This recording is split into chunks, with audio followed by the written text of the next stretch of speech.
Ready তো? ঠিক আছে, এ না, এটাতে হাত দাও। এটাতে গন্ধ সঙ্গে বলো যে এটা নাম কি ফলটার? জোরে বলো। ঠিক তো? দাও। এবার এই ফলটা নাও, এটার গন্ধ শুনে বলো এটার নাম কি? ঠিক করে বলো। ঠিক তো?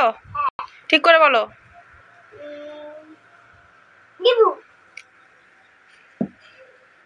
এবার এটা হাতে নাও, বলো। জোরে বলো। ঠিক করে বলো। ঠিক তো? দাও। এবার চোখটা খোলো। তুমি সবকটা ঠিক উত্তর দিয়েছো, কি মজা। তাহলে কি, তাহলে কোনটা? না না না, দাঁড়াও, এইটা খাবে তুমি। হ্যাপি? ভালো, ঠিক আছে। সবাইকে টাটা করো। টাটা।